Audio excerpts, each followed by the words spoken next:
কাদের থেকে কত টাকা নিবে? তারা কত টাকাই দিবে? তাদের ওই টাকা দিয়ে তারা কি করবে? একজন প্লেয়ার ভালো, সে কিন্তু ঢাকা লিগে একটা অপরচুনিটি পেয়ে যাচ্ছে। বাংলাদেশের সিলেকশন প্রসেস বলি একজন প্লেয়ারে উঠে আসার যদি আলোচনা করি তাহলে সেটা কিন্তু ঢাকা লিগের মাধ্যমেই উঠে আসে সাধারণত। এই ইভেন্টটা যারা করছেন এসিএ স্পেশালি আমি তাদের সঙ্গে খুবই ভালো একটা আন্ডারস্ট্যান্ডিং আছে।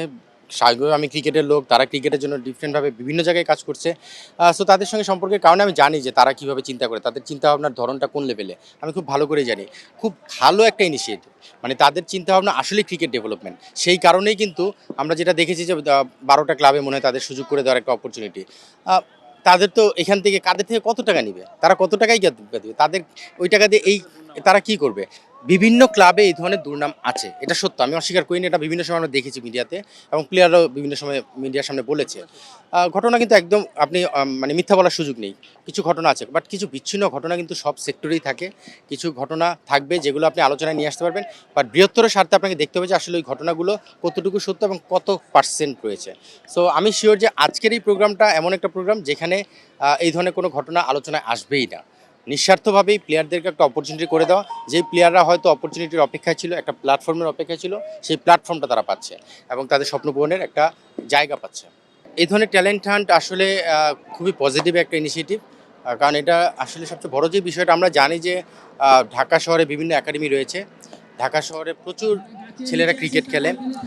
ঢাকার বাইরে প্রচুর ছেলেরা বিভিন্ন একাডেমি থেকে শুরু করে নিজের এলাকায় বিভিন্নভাবে ক্রিকেট খেলছে। তারা নিজেদের মধ্যে একটা বিশ্বাস তৈরি করেছে যে আমি সেরা প্লেয়ার, এবং আসলেই তাই, তার এলাকায় সে সেরা প্লেয়ার। এরকম প্রচুর প্লেয়ার রয়েছে, কিন্তু ঢাকা লিগ খেলতে গেলে তখন যখন এই ধরনের কম্পিটিশন আসে তখন তারা রিয়েলাইজ করতে পারে। আজকের এই প্রোগ্রামটা বা এই সিলেকশন ক্রাইটেরিয়াটাতে তারা বিভিন্ন জায়গা থেকে এসেছে, আমি জানি ঢাকা বাংলাদেশের বিভিন্ন জায়গা থেকে এসেছে। তারা এসে যখন এই কম্পিটিশনে এসেছে, তাদের পাশে আরও ডিফারেন্ট টাইপের অনেকগুলো মানুষকে দেখতে পাচ্ছে। তখন তাদের কম্প্যারিজনটা করার একটা জাজমেন্ট তৈরি হবে। নিশ্চিতভাবেই ট্যালেন্ট হলে সে একটা অপশন পাচ্ছে, একটা প্ল্যাটফর্ম পাচ্ছে, যেখানে ঢাকা লিগ খেলার যে স্বপ্ন সেটা পূরণ হতে যাচ্ছে। কারণ আসলে আলটিমেটলি আমাদের বাংলাদেশের সিলেকশন প্রসেস বলি একজন প্লেয়ারে উঠে আসার যদি আলোচনা করি তাহলে সেটা কিন্তু ঢাকা লিগের মাধ্যমেই উঠে আসে সাধারণত। তো স্বাভাবিকভাবেই ঢাকা লিগ খেলার স্বপ্ন সবারই থাকে, সেটা প্রিমিয়ার লিগ থেকে শুরু করে থার্ড ডিভিশন প্রতিটা স্টেজে। সো এই প্ল্যাটফর্মটা নিশ্চিতভাবেই তাদেরকে সেই ঢাকা লিগ খেলার স্বপ্ন পূরণের পাশাপাশি তাদের বাস্তবতার সঙ্গে নিজেদের একটা জাজমেন্টের জায়গা তৈরি করে দেয়। আজকে আমি যদি দেখি একজন প্লেয়ার ভালো, সে কিন্তু ঢাকা লিগে একটা অপরচুনিটি পেয়ে যাচ্ছে। আজকে যদি দেখি সেই প্লেয়ারটা ভালো না, সে কিন্তু নিজেই রিয়েলাইজ করতে পারবে যে আমাকে দিয়ে ক্রিকেট হবে কি হবে না। সেই জাজমেন্টটাও সে কম্প্যারিজনের মাধ্যমে করতে পারবে।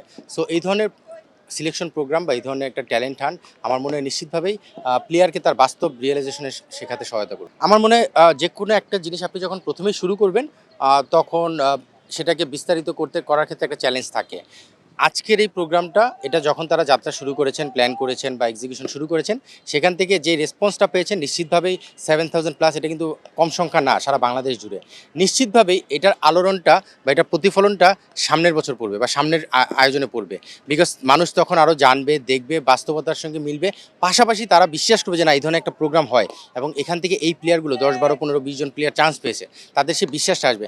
নিশ্চিতভাবেই নেক্সট টাইম যখন এই ধরনের একটা আয়োজন করা হবে, সেখানে 7-এর জায়গায় হয়তো 70,000ও হয়ে যেতে পারে। আমি অবাক হব না 70,000 হলে। সেটা নিশ্চিতভাবে 20-30 হাজারে পরিণত হবে। সো এটা সময়ের ব্যাপার। প্রথমবার যে কোনো একটা কাজ করতে গেলে আপনাকে কিছু জায়গায় বাধার সম্মুখীন হতে হয়, বিশ্বাসের একটা জায়গা তৈরি করতে সময় লাগে। সেই বিশ্বাসটা প্রথমবার সাকসেসফুলি করতে পারলে পরের বছর তার পজিটিভ প্রতিফলন দেখাই যায়, এবং আমার বিশ্বাস যে পরের বছর এটা ডিফারেন্টভাবে হয়তো বা পরের আয়োজনে এটা ডিফারেন্টভাবে দেখাই যাবে।